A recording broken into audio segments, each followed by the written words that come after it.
Oke, kita mau bahas penetapan di eh, di lab volumetri untuk angkatan 66 ya di semester 1. Nah, jadi untuk angkatan 66 di semester 1 ini cuman mempraktikkan 4 penetapan aja.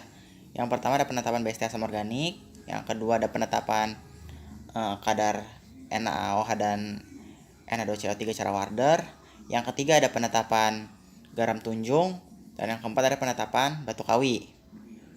Nah, kita masuk ke penetapan yang pertama.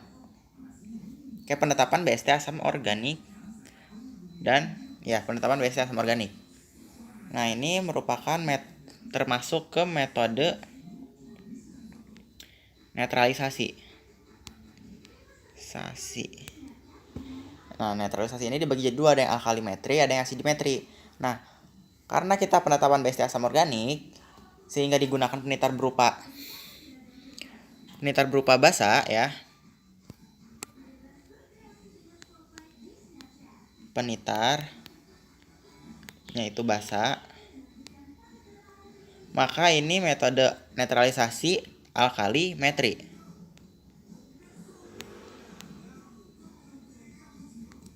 Gitu. Nah, di sini penitarnya itu berupa NaOH ya. Kita menggunakan penitarnya itu adalah NaOH. Nah, NaOH ini tidak stabil sehingga perlu kita standarisasi ya.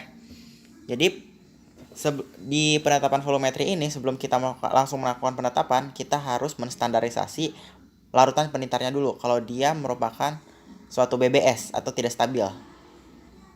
Nah, jadi di sini di penetapan BST asam organik kita lakukan standarisasi dan penetapan. Nah, kita bahas standarisasinya dulu. Oke.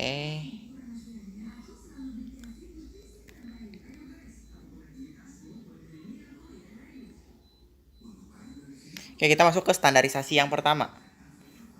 Standarisasinya itu standarisasi NaOH dengan BBP asam oksalat. Nah, NaOH ini tidak stabil. Nah, jadi ini tuh bisa kita cut yang di kalimat pertama, NaOH tidak stabil karena bereaksi dengan CO2 membentuk Na2CO3, ini bisa kita cut. Nah, jadi titik beratnya tuh ada di asam oksalat bereaksi dengan NaOH membentuk natrium oksalat. Karena asam oksalat bersifat asam lemah dan NaOH basa kuat, maka digunakan indikator PP sebagai indikator dengan Ta merah muda seulas. Nah, titik beratnya di situ. Nah, untuk reaksinya, asam oksalat itu adalah H2C2O4 ya, seperti biasa. H2C2O4 2H2O, kita pecah dulu hidratnya. Terus si asam oksalatnya kita reaksikan dengan NaOH. Asam oksalat kita reaksikan dengan NaOH membentuk Na2C2O4 dan H2O ya. Reaksi metatetik biasa pertukaran ion.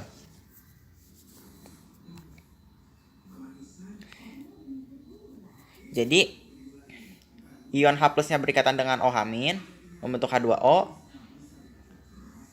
dan ion C2O4 2- berikatan dengan Na membentuk Na2C2O4 ya. Nah, bagian kerjanya seperti apa? Bagian kerjanya kita pertama nimbang sampel dulu. Nah, nimbang sampelnya sejumlah berapa, kita lihat ini penitarnya berapa, konsentrasinya berapa. Jadi di sini kita pakai NaOH yang 0,1 N ya, NaOH 0,1 N. Sehingga penitar yang kita gunakan juga harus konsentrasinya 0,1 N. Sehingga kalau kita membuat larutan asam oksalat 0,1 N, kita harus menimbang asam oksalat sebanyak 0,63 gram ya. Terus udah kita timbang, larutkan dalam labu ukur. Terus encerkan hingga 100 ml, habis itu dipipet. Masukkan ke Erlenmeyer, tambah air suling 100 ml, tambah indikator PP, baru dititar ya.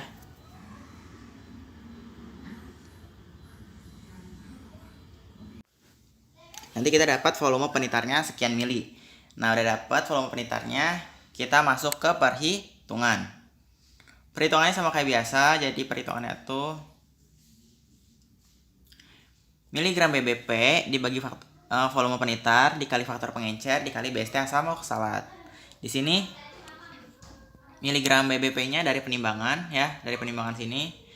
Terus VP-nya dari sini, dari hasil penitaran. Nah, sama faktor pengecernya itu dari volume labu ukur dibagi volume pipet. Ini dibagi. Ya. Dan BST asam oksalatnya ini sebesar 63 ya, udah tetapan. Terus lanjut ke penetapan BST asam organik. Ininya kita pindahin dulu.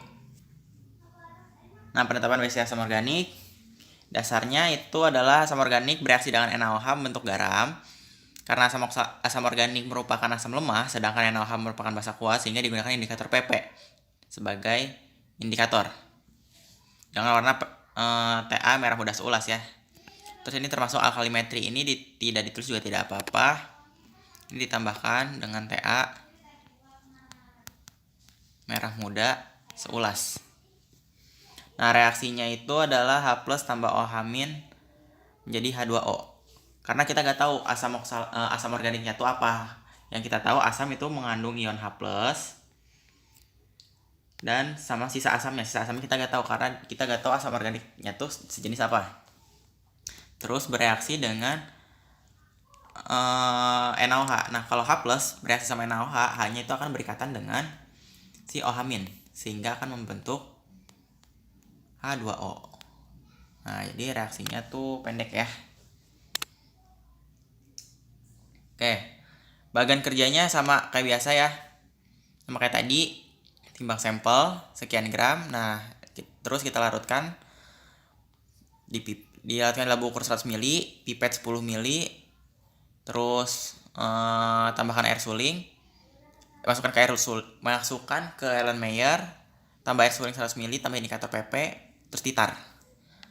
Nah, terus rumus perhitungannya adalah BST asam organik sama dengan miligram sampel bagi faktor volume penitar bagi faktor pengecer dibagi normalitas penitar ya, hampir mirip sama standarisasi, cuman bedanya di standarisasi kita pakai BST, di penetapan BST asam organik BST-nya diganti sama normalitas penitar gitu ya. Oke, kita lanjut ke penetapan yang kedua.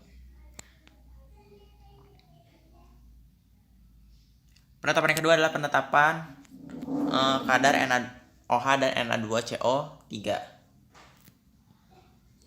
ya. Oke. Nah, NaOH dan Na2CO3 secara Warder. Nah, ini juga termasuk netralisasi menggunakan penitarnya adalah berupa HCl. Karena HCl ini gas stabil, maka perlu kita standarisasi. Nah, HCl ini karena penitarnya HCl, maka ini digolongkan sebagai metode netralisasi itu asidimetri. Nah, karena penitarnya asam itu kan dalam istilahnya tuh asid ya, dalam bahasa Inggris itu asid, jadi asidimetri seperti itu ya.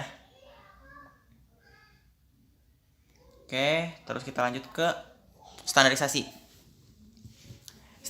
HCl dengan BBP boraks ya. Nah, di sini dasarnya itu boraks adalah garam yang bersifat basa lemah sehingga dapat bereaksi dengan HCl. Karena reaksi ini bisa kita cut, yang karena reaksi ini bisa kita cut,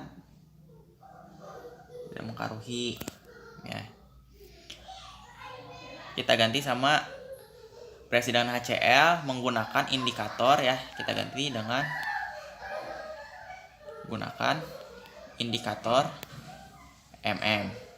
ya, dengan Ta warna sindur. Ini range-nya kalau gak ditulis juga tidak apa-apa ya, jadi gak usah banyak-banyak menghafal jadinya.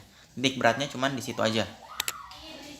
Terus reaksinya itu ada dua. Yang pertama adalah, boraks itu adalah Na2B4O7 10H2O. Nah, reaksi yang pertama itu adalah pemecahan hidratnya, sama kayak asam oksalat ya.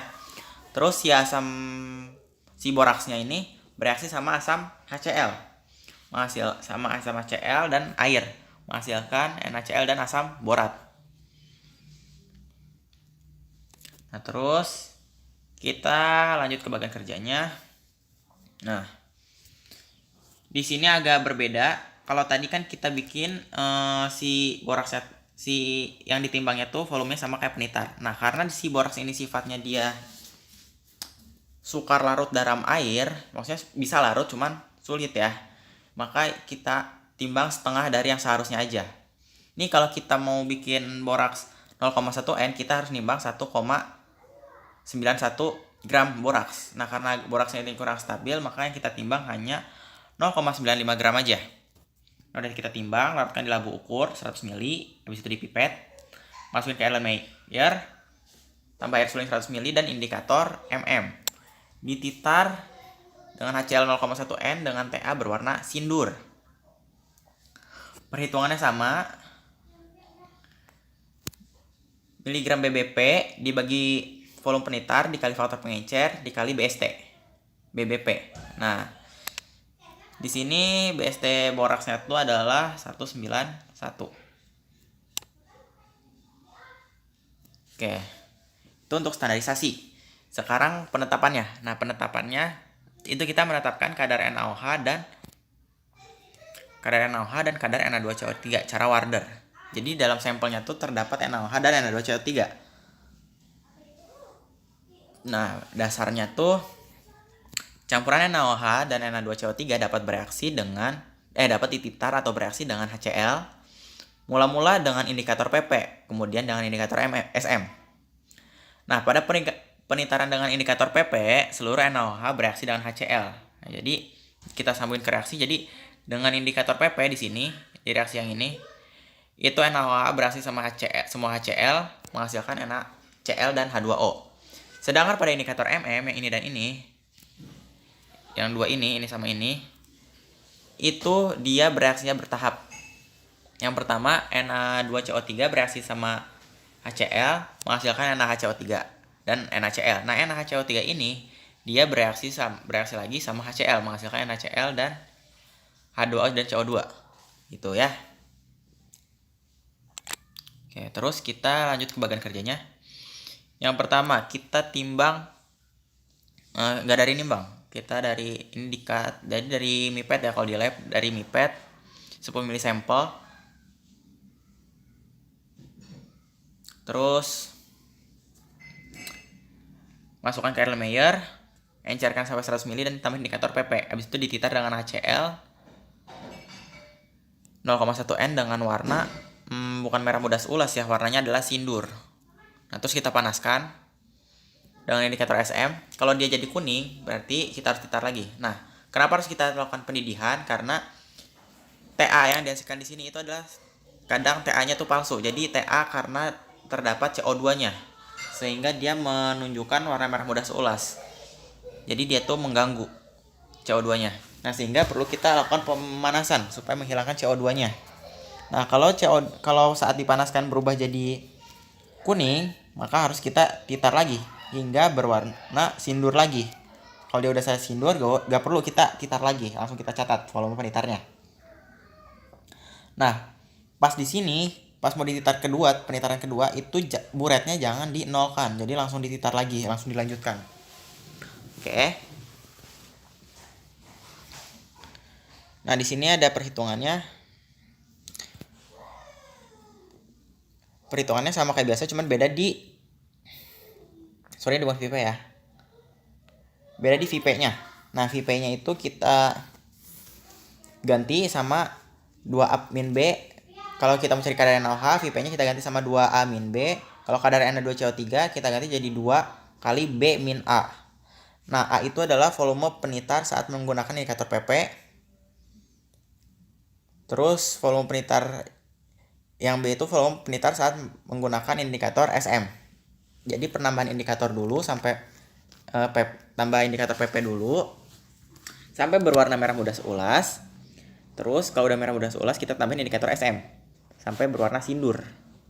Oke, nanti dicatat. Nah, baru masukin ke rumus ini perhitungannya.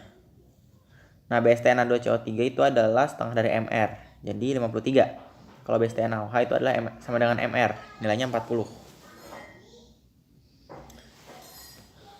Oke, kita lanjut penetapan berikutnya, itu ada penetapan kadar Fe dalam garam tunjung. Nah, ini tuh udah masuk metode permanganatometri. Nah, metode permanganatometri ini adalah metode titrasi dengan penitarnya berupa KMNO4. Kalium permanganat, nama juga permanganatometri, maka penitarnya adalah kalium permanganat. Nah, kalium permanganat ini bersifat tidak stabil sehingga perlu kita standarisasi. Oke, langsung aja kita masuk ke penetapannya. Yang pertama, kita lakukan seperti biasa, kita lakukan standarisasinya dulu ya kawan-kawan. Nah, standarisasi KMNO4 dengan BBP asam oksalat. Nah, dasarnya itu cuma cukup sederhana. Jadi, dasarnya itu dalam suasana apa, terus siapa dioksidasi oleh siapa, menjadi apa, titik akhirnya apa. Gitu aja. Jadi di sini dalam suasana asam oksalat dioksidasi oleh KMNO4 menjadi CO2 dan H2O dengan titik akhir merah muda. Merah muda aja, bukan merah muda seulas ya. Cuman jangan sampai berwarna pink pekat sampai ungu, merah muda aja. Nah, reaksinya seperti ini, bisa dihafal ya. Nah, 2 KMNO4 tambah 3 H2SO4 tambah 5 H2C2O4 menjadi K2SO4 tambah 2 MNO4 tambah 8 H2O tambah 10 ini bukan 10 H2O ya, 8 H2O ditambah 10 CO2 kalau nggak salah. Nanti bisa lihat lagi di modulnya ya. Nah, bagian kerjanya sama kayak biasa, karena kita menggunakan KMNO4 0,1 normal, maka asam oksalatnya kita bikin 1 normal juga. Sehingga yang kita timbang adalah 0,63 gram asam oksalat. Habis itu kita timbang, larutkan di labu ukur, pipet 10 ml, tambahkan air suling. Nah, di sini kita nggak menggunakan indikator karena metode permanganatometri ini adalah metode auto indikator, karena KMNO4 bertindak juga sebagai indikator. Karena kelebihan satu tetes penitar akan memberikan perubahan warna. Nah, udah diencerkan, baru kita panaskan hingga 70 derajat Celcius. Nah, karena di lab volume itu kita gak punya termometer, maka itu dikira-kira aja. 70 derajat Celcius itu adalah suhu yang anget-anget. Suhu hangat mendekati panas. Jadi panas masih bisa dipegang. Gak mendidih kayak di grafi ya. Jadi panas tapi masih bisa dipegang. Nah, terus habis dipanaskan dititar dengan KMNO4 0,1 normal hingga TA merah muda seulas. Nah, rumus perhitungannya sama kayak biasa. Miligram BBP dibagi volume penitar dibagi faktor pengencer dikali BST asam oksalat. Nah, BST asam oksalatnya ini adalah 63. Oke, kalau standarisasi udah, lanjut ke penetapannya. Penetapan kadar Fe2 dalam garam tunjung. Ya. Dasarnya juga sama, jadi menjelaskan suasananya apa, zat apa dioksidasi dengan apa, terus TA-nya warna apa. Di sini dasarnya adalah dalam suasana asam, garam besi 2 dioksidasi oleh KMNO4 menjadi garam besi 3 dengan titik akhir merah muda. Nah, reaksinya silahkan dihafal. 2 KMNO4 tambah 8 H2O tambah 10 FeSO4 menjadi 5 Fe2SO4 3 kali. Ini kurang ya. Tambah 2 MnSO4 tambah K2SO4 tambah 8 H2O. Nah, terus bagian kerjanya. Nah, karena kita mau menitar dengan KMNO4 0,1 normal, maka si garam tunjungnya kita bikin konsentrasinya sama. Ya. Jadi kita timbang 1,3 gram garam tunjung. Bisa kita timbang, kita masukkan ke labu ukur. Nah, di sini ada perbedaan. Jadi kita ditambahin air suling dulu dikit. Habis itu ditambahin H2SO4 10 ml, baru kita himpitkan hingga tera. Habis itu pipet 10 mili, masukkan ke Erlenmeyer, encerkan sampai 100 mili, habis itu kita titar. Oke, nah lanjut ke perhitungannya. Perhitungannya persen Fe2+ sama dengan volume KMNO4 dikali normalitas KMNO4 dikali BST Fe2+ dibagi miligram sampel dikali 100%. Nah, BST Fe-nya itu adalah Fe2+ sama dengan 56. Oke. Udah penetapan ketiga selesai, lanjut ke penetapan keempat, penetapan terakhir. Penetapan terakhir adalah penetapan kadar MnO2 dalam batu kawi. Ini masih sama metodenya permanganatometri ya.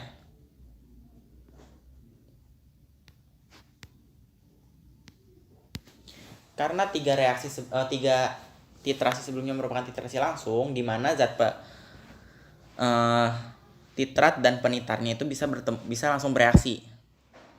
Sedangkan yang ini itu termasuk di penetapannya, dia termasuk titrasi kembali, di mana penitar dan titratnya tidak dapat langsung bereaksi karena memiliki sifat yang sama-sama bersifat oksidator, sehingga perlu kita jembatani dengan asam oksalat yang bersifat reduktor agar reaksinya bisa berjalan. Nah, karena titrasi kembali, kita harus mengetahui jumlah asam oksalatnya tuh yang direaksikan tuh berapa. Jadi harus berlebih terukur. Oke, kita mulai di standarisasinya dulu.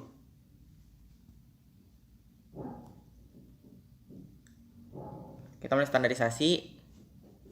Yang pertama, standarisasi KMNO4 dengan BBP asam oksalat. Sama seperti tadi ya. Dasarnya sama, reaksinya juga sama, dan bagian kerjanya juga sama, perhitungan juga sama ya. Jadi bisa kita lewat. Kita lanjut ke penetapan kadar MnO2 dalam batu kawi. Nah, dasarnya ini ada yang berbeda ya. Dalam suasana asam, MnO2 dalam batu kawi dapat direduksi oleh asam oksalat yang dicampurkan berlebih terukur. Ditambahkan ini berlebih terukur ya. Terukur. Nah, kelebihan asam oksalat dapat dititar kembali dengan KMNO4 dengan Ta berwarna merah muda seulas. Terus lanjut ke reaksinya. Reaksinya itu seperti ini. Jadi yang pertama MnO2-nya tuh bereaksi dulu dengan asam oksalat dalam suasana asam. Dalam suasana asam sulfat. Nah, menghasilkan MnSO4 tambah 2H2O tambah 2CO2.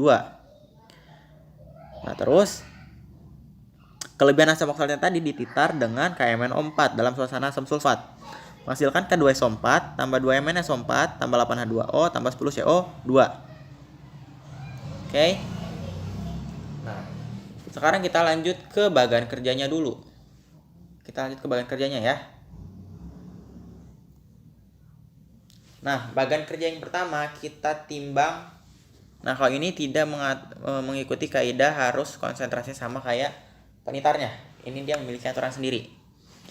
Jadi yang pertama itu kita timbang asam oksalat sebanyak 0,2 gram. Langsung masukin ke dalam Erlenmeyer. Sehingga gak ada faktor pengencernya ya, karena kita gak masukkan ke labu ukur terus dipipet. Jadi langsung masukkan ke Erlenmeyer. Terus ditambahkan air suling sebanyak 50 ml. Nah, habis itu kita timbang batu kawi sebanyak 0,02 gram di kertas minyak ya, jangan di kacar loji. Karena si batu kawi ini dia higroskopis atau bisa mengikat air. Jadi sehingga pas di kacar loji dia akan jadi basah dan berkerak. Nah, terus jadi kan yang di Erlenmeyer itu jadi ada asam oksalat dan batu kawi. Nah, udah jadi itu karena batu kawi itu susah larut, kita larutkan dengan cara pemanasan dan penambahan H2SO4 sebanyak 15 ml. Habis itu kita titar dengan KMNO4 0,1 normal dengan Ta merah muda seulas. Oke. Terus lanjut di perhitungannya. Nah, perhitungannya